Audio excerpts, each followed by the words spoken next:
All right, so buckle up, everybody. It's time for a deep dive into Werner Herzog. Oh, yeah. When I think Werner Herzog, I think uh, epic landscapes and Right. uh, and pretty challenging movies sometimes. Definitely challenging. Yeah. So today we're going to be using some academic excerpts to really unpack what makes his films tick. Right. We'll look at recurring themes, those stylistic choices that make his work so unique, and maybe even touch on some of the controversies. Yeah, he's definitely not afraid to provoke a reaction. Not at all.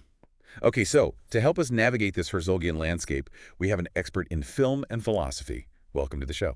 Thanks for having me. I'm excited to really get into this. Herzog's work is so rich and complex. It's like a bottomless well of ideas. Yeah, and I think a lot of people find it intimidating, you know? I can see that. Like, where do you even begin? Right. So maybe we should start with something a little more concrete, Hmm. like Herzog's obsession with capturing those raw, authentic moments. Oh, absolutely. Even in his fictional films, you see this over and over again. Yeah, and that really ties into this idea of reification, which is a term coined by the philosopher Adorno. Okay, so philosophy and film.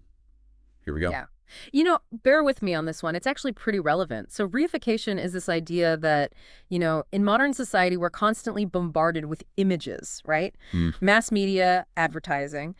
It all kind of creates this artificial, almost plastic version of reality. So it's like we're losing touch with the real deal, Yeah. with those genuine, unfiltered experiences. Exactly. And Herzog is pushing back against that. He's constantly trying to break through that artificial surface and show us the rawness, the beauty, the ugliness, the everything of human experience, whether it's the sheer physical struggle of hauling a steamship over a mountain in Fitzcarraldo, Oh my gosh, that scene is unbelievable. or the raw, almost disturbingly real nature footage in Grizzly Man. He's not interested in sugarcoating anything. No, not at all. Speaking of Grizzly Man, that film really highlights Right. his kind of fascination with this tension between staged and unstaged elements. That's such a great example because on the one hand, you have Herzog's narration, his interviews, which are obviously constructed. There's a filmmaker shaping the narrative. Right, right. But then you also have Timothy Treadwell's footage, which is so raw and unpredictable. It's like this unfiltered window into this man's obsession and ultimately his demise. It really forces you to confront, like, what is truth? What is real? Yeah, because even though Treadwell's footage is, quote, real, Right. Herzog is still choosing what to show us, how to frame it.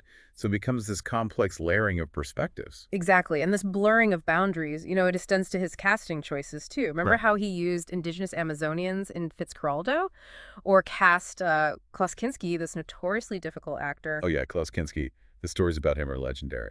And then there's Cobra Verde, where he cast African actors in a film about a Brazilian slave trader. So he's constantly playing with these expectations, these categories, and it makes you question, like, what are we really seeing here? What is the relationship between fiction and reality? Right. And it's not just about blurring those boundaries. It's almost like he's saying, hey, life itself is a performance, right? We're all playing roles. We're all putting on a show to some extent. Yeah. And that's where Heidegger, another philosopher, comes into play. Heidegger was really interested in this idea of authenticity. Like, what does it mean to live an authentic life? Okay, so two philosophers in one episode. I'm impressed. Well, Herzog's work is so intellectually stimulating, it demands these kinds of connections. But anyway, back to Heidegger. Both he and Herzog, they value silence, those moments of unfiltered being, those glimpses of something real and true.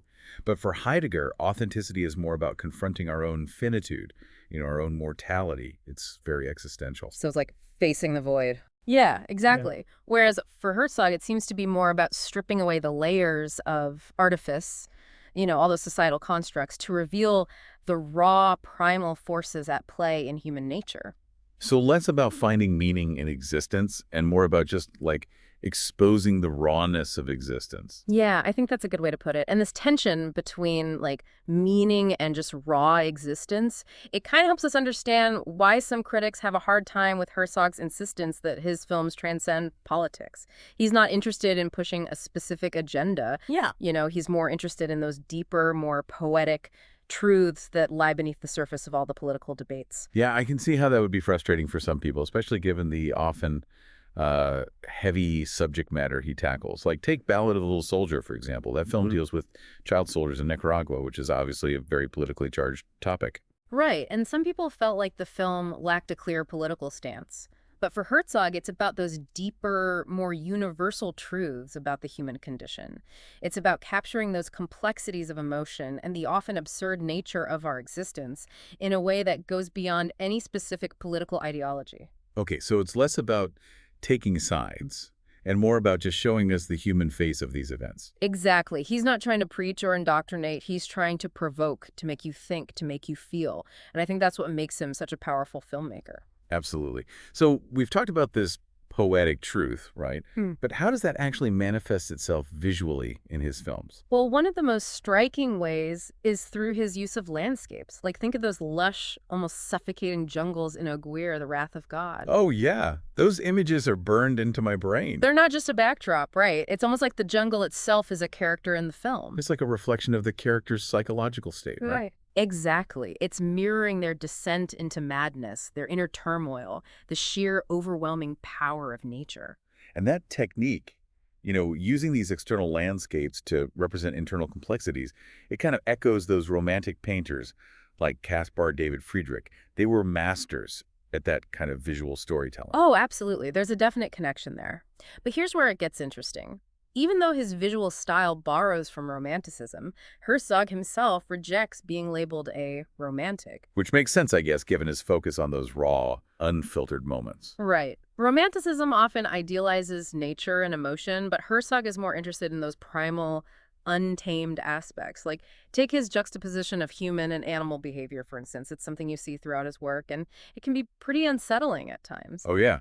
It's like he's trying to break down those barriers between us and the animal kingdom, showing us how those primal instincts are always lurking beneath the surface. Exactly. Like, remember that scene in Aguirre, The Wrath of God, where you have that abandoned horse adrift on the river? Oh, that scene is haunting. It's so powerful, and it's open to interpretation, right?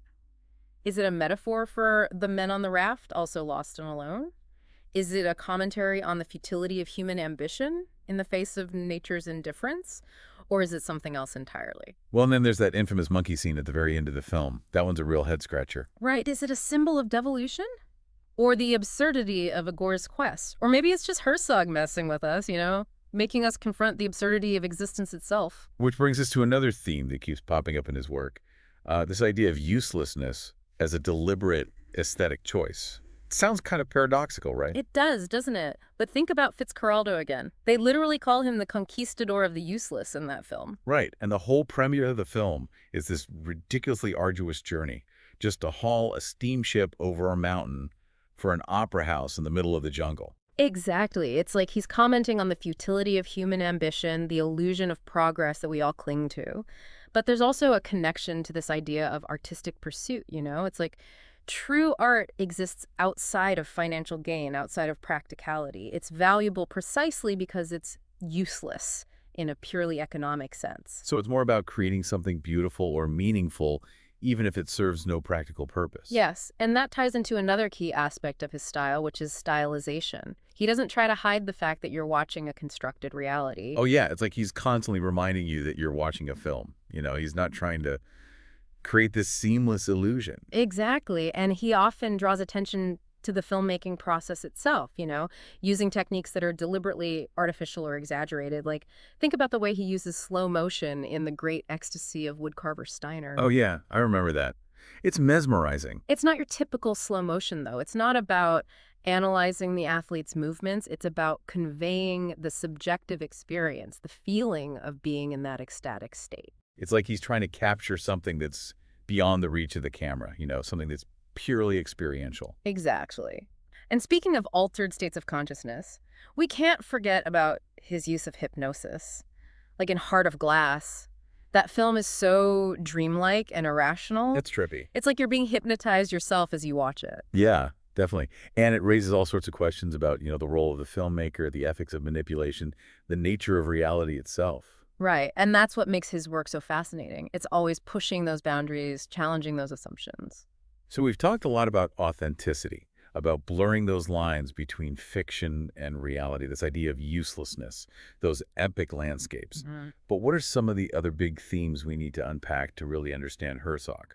Well, we definitely can't talk about Herzog without addressing his films about war and trauma, especially those that deal with Germany's past. Right. like Ballad of the Little Soldier, Little Dieter Needs to Fly.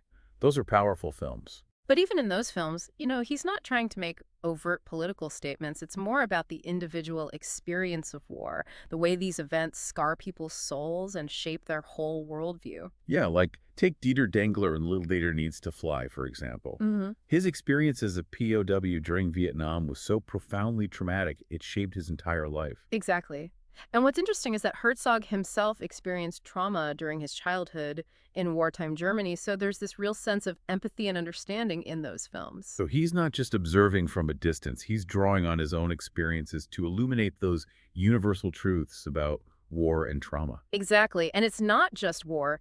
He explores trauma in other contexts too, like in Wings of Hope, which tells the story of Julian Kokan, this woman who survived a plane crash in the Amazon rainforest. Oh, wow, what a story. It's incredible. And it speaks to his fascination with those stories of survival, those individuals who are pushed to their absolute limits and somehow manage to come out the other side. Yeah, and I think those stories also speak to that bigger question that seems to drive all of his work. Hmm. What does it mean to be human? Absolutely. And that's a question he explores through all these different lenses. And I think that's a great place to pause, Forney. We've covered a lot of ground, from reification to ecstatic truth to hypnotic chickens. Hypnotic chickens. I like that. We'll pick up where we left off in our next deep dive, where we'll be exploring some specific films that really exemplify all these themes we've been discussing. Okay, I'm excited for that. There are so many great films to choose from. I know, right? So until next time, keep thinking about those big questions, keep exploring, keep challenging yourself, and keep watching Werner Herzog. Absolutely.